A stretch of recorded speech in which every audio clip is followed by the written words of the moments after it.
Hai, masih bersama saya, Mr. Z, bicara. Tentu saja bicara tentang kebenaran, berdasarkan fakta, data, dan realita. Teman-teman, Hakim Pengadilan Agama Jakarta Selatan sudah memutuskan bahwa perseteruan antara Mbak Im Wong dan Paula Verhoeven dalam tanda kutip telah diputuskan bahwa keduanya bercerai. Namun putusan tersebut menuai kontroversi. Salah satu alasan dalam perceraian tersebut adalah terbukti adanya orang ketiga atau pihak ketiga. Sementara pihak ketiga yang dimaksud, sebagaimana yang disampaikan oleh Humas Pengadilan Agama Jakarta Selatan, hanya ada di media sosial. Tidak pernah dihadirkan, tidak pernah didengarkan pernyataannya. Sehingga menimbulkan kontroversi, debat tebal di masyarakat. Teman-teman mungkin mengatakan bahwa ini sudah keputusan hakim sehingga harus dilaksanakan. Tidak begitu, teman-teman. Banyak putusan hakim yang keliru karena ada alasan-alasan lain hakim dalam mengambil keputusan. Jika saja putusan itu adil dan sesuai dengan fakta-fakta persidangan, maka tidak terjadi kontroversi. Teman-teman, saya ingin menunjukkan beberapa putusan hakim yang menuai kontroversi. Salah satunya adalah ini ya. Masih ingat ya. Hakim sudah memutuskan kasus Ronald Tanur. Apa bedanya dengan kasus di Pengadilan Agama Jakarta Selatan? Memang untuk kasusnya tidak sama, tapi ini kita melihat daripada perilaku hakim. Saya ingin membacakan informasi ini kepada Anda dan mengulas bagaimana jika dibandingkan dengan kasus dari Mbak Im Wong dan Paula Verhoeven. Langsung ke sumbernya. Ini adalah salah satu kasus ya. Judulnya saja nih, Ibu Ronald Tanur nyesel pakai Lisa jadi pengacara anaknya. Jahat sekali dia. Saya bacakan saja, nanti kita ulas ya. Jakarta, Ibu Georgius Ronald Tanur Meriska Wijaya menyesal memakai jasa Lisa Rahmat sebagai pengacara anaknya dalam kasus kematian dini Sera Afrianti. Meriska kecewa karena Lisa menyeretnya ke dalam kasus ini. Hal itu disampaikan Meriska Wijaya saat diperiksa sebagai terdakwa kasus dugaan vonis bebas Ronald Tanur di Pengadilan Tipikor Jakarta, Senin 19 Mei 2025. Meriska menyebut Lisa jahat. Apakah saudara terdakwa punya salah sama Lisa Rahmat sehingga Lisa Rahmat menarik-narik saudara dalam perkara ini? Tanya kuasa hukum Meriska. Sama sekali tidak, justru saya kecewa kenapa Lisa membawa saya dan menyeret saya ke dalam perkara ini. Jahat sekali dia. Saya tidak pernah bersalah apa-apa sama dia. Kenapa dia begitu jahat kepada saya sehingga saya bisa terseret dalam lingkaran setan ini? Jawab Meriska. Meriska menyampaikan kekecewaannya terhadap Lisa sambil menangis. Dia menyesal memakai jasa Lisa sebagai pengacara Ronald Tanur dalam kasus kematian Dini Sera. Ini masih banyak teman-teman, namun karena ini sebagai sampel maka saya akan mengulasnya. Ya, ini sebagai sampel. Sekali lagi, ini sebagai sampel. Nanti pasti ada nih, kan beda kasusnya, pasti ada yang mengatakan demikian. Iya, memang beda, tapi itu juga pengacara, itu juga hakim, gitu ya. Oke, kita bahas teman-teman. Teman-teman, tadi adalah salah satu ya. Ingat, sekali lagi saya ulangi, itu adalah salah satu yang terjadi ya. Sudah diputuskan hakim, tetapi ternyata putusan hakim salah, keliru, karena ada beberapa faktor. Teman-teman, putusan hakim di Pengadilan Agama Jakarta Selatan memutuskan adanya pihak ketiga yang terjadi antara keluarga Baim Wong dan Paula Verhoeven. Paula sudah menjelaskan bahwa dirinya tidak berselingkuh. Namun dinyatakan sebagai terbukti adanya pihak ketiga, yang pihak ketiga tersebut adalah tidak pernah dihadirkan, tidak pernah memberikan pernyataan. Bahkan Humas Pengadilan Agama Jakarta Selatan pun mengatakan bahwa adanya pihak ketiga, namanya yang disebut-sebut di media sosial. Ini artinya apa?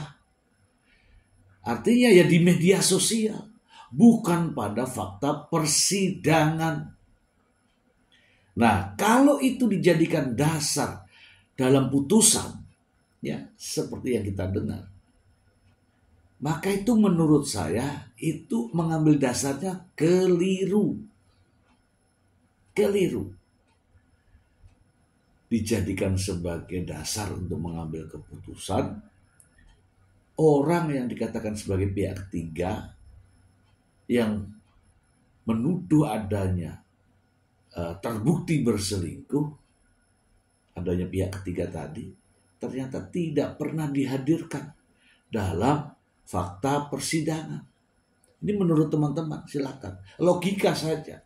Orang yang tidak pernah dihadirkan, orang yang tidak pernah memberikan pernyataan, adanya di media sosial, di dunia maya, dunia entah berantah, kenapa dijadikan dasar?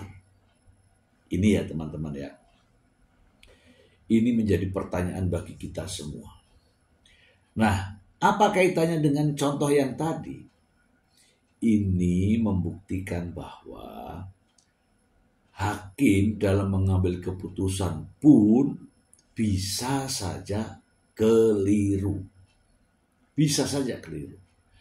Bahkan teman-teman, hakim juga mencatat bahwa adanya penyakit-penyakit yang diungkapkan oleh pengacara ya atas diri Paula Verhoeven. Dan itu disampaikan oleh sang pengacara dalam usahanya memenangkan perkaranya. Lantas apa yang terjadi? Apa yang terjadi ketika hal semacam ini diungkapkan dalam pernyataan, dalam sidang pengadilan, dan juga di depan media massa? Saya tidak ingin berspekulasi, tapi inilah beritanya, teman-teman. Silakan Anda baca sendiri dari MSN. Pengacara Baim Wong berpotensi dipidanakan usai bongkar penyakit Paula Verhoeven. Pakar hukum pelanggaran. Saya nggak akan baca isinya dulu ya, teman-teman ya. Kemudian yang kedua, nih, dari Tribun News. Pakar hukum nilai kuasa hukum Mbak Imbong berpotensi dipidanakan imbas kuak penyakit kronis Paula.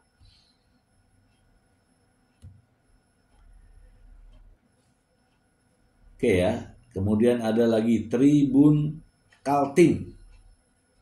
Ungkap penyakit Paula Verhoeven, kuasa hukum Mbak Imbong berpotensi dipidanakan. Ini penjelasan pakar. Dari Tribun Trend, singgung penyakit kronis Paula Verhoeven, pengacara Mbak Imbong bisa dipidanakan. Ini kata pakar.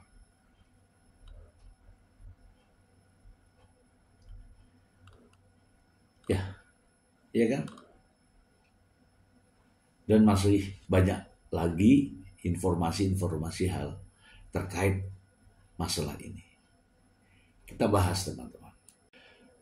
Teman-teman, terkait apapun yang dialami oleh Paula Verhoeven adalah privasi teman-teman. Privasi. Artinya pihak lain tidak boleh ngomong. Karena Paula Verhoeven punya pengacara sendiri. Pengacara Mbak Imbong hanya mengurusi terkait kepentingan Mbak Imbong. Bukan urusan daripada Paula Verhoeven. Itu yang ingin saya sampaikan. Namun banyak ada beberapa netizen yang salah kaprah. Jadi kalau saya menjadi seorang pengacara dari satu pihak, saya akan memperjuangkan pihak itu. Namun saya tidak akan melompat, mengulik pihak lain. Itu ya. Itu. Nah nyatanya ini beda teman-teman. Jadi saya ingin sampaikan bahwa bisa saja pengacara juga khilaf. Bukan berarti pengacara tahu hukum, paham hukum, kemudian benar, tidak. Ya contohnya tadi, yang berita di depan. Ada pengacara yang justru mengarahkan hal-hal yang salah, sehingga menyeret-nyeret nama kliennya. Ya seperti tadi. Ya, seperti ini. Oke teman-teman, kita lanjut lagi untuk mengulas ini. Jika saja hakim itu adil, yang seharusnya memang demikian adil, maka putusannya tidak akan menjadi kontroversi. Tidak akan menjadi perdebatan. Maka putusan yang tidak merasa tidak adil menurut pihak lain itu patut dipertanyakan. Siapa yang mempertanyakan? Teman-teman, saya termasuk masyarakat. Masyarakat juga bertanya-tanya. Ya kan? Termasuk orang yang merasa dijalimi juga bertanya-tanya. Bahkan media sosial juga menyampaikan informasi ini tentang ketidakadilan. Seandainya saja putusan hakim itu adil, mungkin diterima, kedua belah pihak diterima. Tetapi jika putusannya ditolak oleh salah satu pihak, artinya apa? Artinya belum pada fakta ketidakadilan, ya. Artinya belum adil, ya. Adanya fakta, buktinya nggak diterima kan? Artinya banding. Mungkin ada yang menjawab, itu kan memang harus gitu, itu kan memang harus mekanismenya demikian. Bukan masalah, ini faktanya saja. Bukan masalah mekanismenya, bukan, fakta saja. Ketika seseorang dianggap sebagai ada orang ketiga atau pihak ketiga, sementara pihak ketiga belum pernah menyampaikan, apakah itu dinyatakan sebagai terbukti? Tanda tanya kan? Baik teman-teman, jadi intinya begini. Jika putusan hakim dinilai janggal, maka masyarakat, saya, Anda, korban, ya, termasuk pihak-pihak lain, ya, media, berhak untuk mempertanyakan mengapa putusan ini menjadi janggal. Jadi boleh teman-teman, boleh untuk mempertanyakan hal ini. Teman-teman, sebagaimana berita-berita tadi, ini ya, ini jelas, ya, jelas bahwa putusan-putusan hakim yang dinilai kontroversi setelah ditelusuri, ternyata memang ada sesuatu yang membuat kita kaget. Ya. Salah satu contoh adalah putusan hakim dari Pengadilan Negeri Surabaya. Contohnya itu.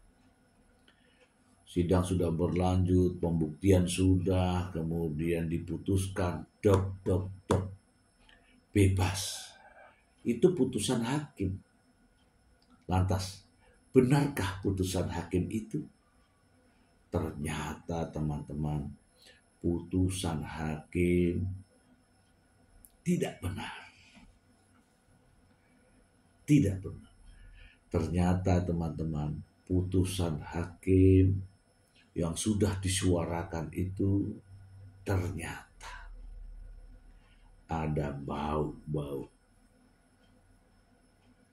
Nah, siapa yang berhak untuk menyuarakan? Ya masyarakat, yang orang-orang yang melihat ini atau pihak-pihak yang merasakan bahwa ada ketidakadilan. Lantas siapa yang mengungkapnya? Ya kalau ada aparat-aparat penegak hukum lain, ya, misalnya kejaksaan, KPK, kepolisian, kalau serius memperhatikan masalah-masalah seperti ini, tentu saja bisa dapat membuktikan. Gampang kok. Ya ternyata ada aliran dana, ternyata ada isu suap menyuap, ternyata ada uang untuk mempengaruhi putusan hakim. Dan bukan main-main, melibatkan hakim, pengacara, kliennya, dan pihak-pihak lain, perantara dan sebagainya. Dan ini bisa saja terjadi pada kasus-kasus lainnya, termasuk kasus putusan dari Pengadilan Agama Jakarta Selatan. Bisa saja kalau memang ada demikian. Iya kan? Bukan berarti putusan hakim itu benar. Buktinya ada putusan hakim juga yang keliru. Jangan marah teman-teman. Kita berbicara dengan fakta. Dan tentu saja masih ada buktinya. Semoga bermanfaat. Saya belum bicara yang dalam-dalam ya. Ya, saya belum berbicara yang dalam-dalam. Masih biasa-biasa saja. Terima kasih.